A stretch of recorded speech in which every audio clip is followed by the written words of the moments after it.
आपका joint pain इसलिए नहीं है क्योंकि आप ओल्डर हो रहे हो, बल्कि इसलिए है क्योंकि माइक्रोस्कोपिक ग्लास लाइक शार्ड्स आपके जॉइंट्स के अंदर बन रहे हैं, मेटाफोरिकली नहीं, केमिकली। और हो सकता है ये प्रोसेस सालों से साइलेंटली चल रहा हो।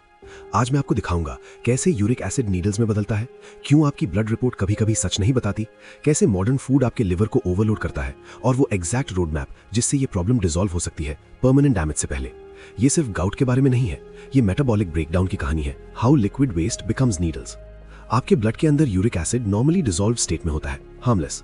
ये एक वेस्ट प्रोडक्ट है जो बनता है फ्रक्टोज मेटाबॉलिज्म से, प्यूरिन ब्रेकडाउन से और नॉर्मल सेल टर्नओवर से। नॉर्मली किडनीज इसे फिल्टर करके बाहर निकाल देती हैं, लेकिन प्रॉब्लम यहां शुरू होती है। जब यूरिक एसिड का कॉन्सेंट्रेशन बढ़ता है, जॉइंट्स थोड़े कूलर हो जाते हैं, जॉइंट फ्लूइड थोड़ा एसिडिक हो जाता है, तब एक केमिकल थ्रेशोल्ड क्रॉस होता है और उस मोमेंट पर लिक्विड सॉलिड बन जाता है। Dissolved urate needle shaped sodium urate crystals में कन्वर्ट हो जाता है। सोचिए गर्म पानी में चीनी घुली होती है, अगर चीनी ज्यादा हो जाए तो क्रिस्टल्स बन जाते हैं। आपके जॉइंट्स भी सेम प्रिंसिपल पर काम करते हैं, बस फर्क इतना है ये शुगर क्रिस्टल्स नहीं है, ये माइक्रोस्कोपिक नीडल्स हैं और ये कार्टिलेज के अंदर एम्बेड हो जाते हैं। Ageing is not the villain. हम एज को ब्लेम कर देते हैं, लेकिन स्टिफनेस कोई बर्थडे गिफ्ट नहीं होता। एज क्रिस्टल्स नहीं बनाता, केमिस्ट्री बनाती है।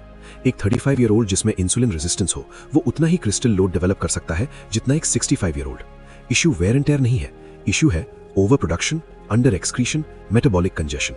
जॉइंट पेन मैकेनिकल लगता है, लेकिन असल में ये केमिकल होता है। The liver overload.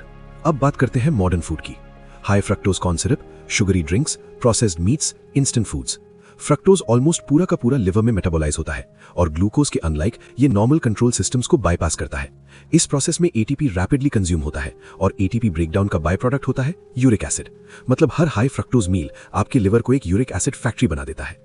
ऊपर से प्यूरिन हैवी फूड्स ऐड हो जाते हैं और प्रोडक्शन क्लियरेंस से ज्यादा हो जाता है। लिवर खराब नहीं होता, वो ओवरलोडेड होता है। The kidney filter problem. आपकी किडनीज लगभग 70% यूरिक एसिड रिमूव करती हैं।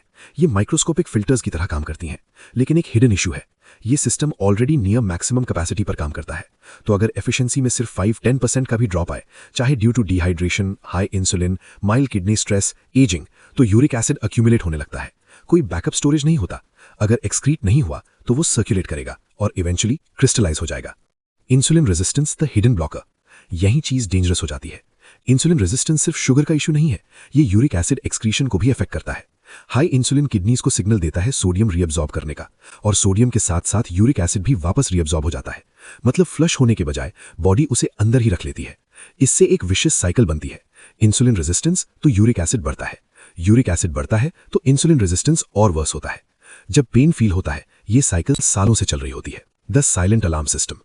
नॉर्मल लैब रेंज कहती है नॉर्मल, यूजुअली 7 मिलीग्राम पर डेसीलीटर, लेकिन क्रिस्टलाइजेशन इस नंबर का वेट नहीं करती। क्यों? क्योंकि जॉइंट्स ब्लड से कूलर होते हैं, क्योंकि लोकल पीएच मैटर करता है, क्योंकि सॉल्युबिलिटी हर जगह सेम नहीं होती। लैब सिर्फ एवरेज ब्लड कॉन्सेंट्रेशन मेजर करता है। क्रिस्टल्स माइक्रो एनवायरमेंट्स में बनते हैं। आप पेपर पर नॉर्मल हो सकते हो और रियलिटी में क्रिस्टलाइज कर रहे हो। Early warning science. Full flare से काफी पहले बॉडी सिग्नल्स देती है। मॉर्निंग स्टिफनेस, कभी कभी टो या एंकल सॉरनेस, हैवी मील्स के बाद tightness, night time discomfort, warm joints बिना स्वेलिंग के। ये एक्सीडेंट्स नहीं है, ये विस्पर्स है। अर्ली क्रिस्टल कॉन्टैक्ट के माइक्रो इरिटेशंस। जब स्वेलिंग दिखाई देती है तब तक बिल्डअप बहुत पुराना होता है। हाई यूरिक एसिड अक्सर अकेला नहीं आता, इसके साथ आते हैं hypertension, abdominal weight gain, brain fog, meals के बाद फटीग, हाई ट्राइग्लिसराइड्स। ये सिर्फ जॉइंट डिजीज नहीं है, ये मेटाबॉलिक ट्रैफिक जैम है। Increase solubility. क्रिस्टल्स को तोड़ना मुश्किल नहीं होता, उन्हें डिसॉल्व करना होता है। ब्लड पीएच चेंज करके नहीं, वो तो टाइटली रेगुलेटेड होता है, लेकिन हाइड्रेशन इंप्रूव करके, यूरिन को अल्कलाइन सपोर्ट देकर, एसिड लोड कम करके। जैसे जैसे सॉल्युबिलिटी बढ़ती है, नीडल्स सॉफ्टन होती है, एजेस डिसॉल्व होते हैं, क्रिस्टल्स अनस्टेबल हो जाते हैं। स्लो केमिस्ट्री फोर्स से ज्यादा पावरफुल होती है। हाइड्रेशन आपका स्ट्रॉन्गेस्ट लेवर है। प्रायोरिटी वाइज दिन भर स्टेडी वाटर इनटेक, सुबह उठते ही hydration, electrolyte balanced fluids, warm fluid circulation के लिए, helpful micronutrients, vitamin C, magnesium, potassium, citrus से मिलने वाला सिट्रेट।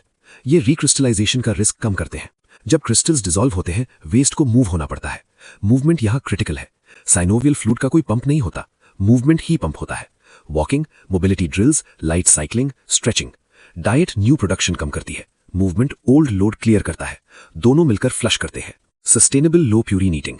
जीरो प्यूरिन नहीं, controlled load. 40% vegetables, 30% smart carbs, 30% controlled protein. Safe protein sources, eggs, low fat dairy, tofu, moderate legumes, limited poultry. Avoid organ meats, processed meats, sugary drinks, excess red meat. Protein repair करता है, fructose overload करता है, balance ही solution है। 5 minute ankle circles, toe movement, 7 minute brisk walk या cycling, 3 minute calf stretch, hip rotation. Stillness stagnation create करती है, motion joints को protect करता है। लॉन्ग टर्म मेंटेनेंस, हर 3 से 6 महीने मॉनिटर करें। Serum uric acid ideally less than 6, fasting insulin, HbA1c, triglycerides, blood pressure, kidney function. Daily basics, water, movement, sleep, low fructose, limited alcohol. अगर stiffness वापस आए तो हाइड्रेशन बढ़ाओ, फ्रक्टोज कम करो, लाइट मूवमेंट बढ़ाओ, अर्ली एक्ट करो। जॉइंट पेन इनेविटेबल नहीं है, ये डेस्टिनी नहीं है, ये सिर्फ एजिंग भी नहीं है, ये केमिस्ट्री है, और केमिस्ट्री चेंज हो सकती है। आपको पेन छुपाने की जरूरत नहीं, आपको उस केमिकल रीजन को रिमूव करना है जिसकी वजह से पेन एग्जिस्ट करता है। अगर इस वीडियो ने आपको अपने बॉडी को नया समझने में हेल्प की, सब्सक्राइब करिए, इसे किसी ऐसे इंसान के साथ शेयर करिए जो एज को ब्लेम कर रहा है।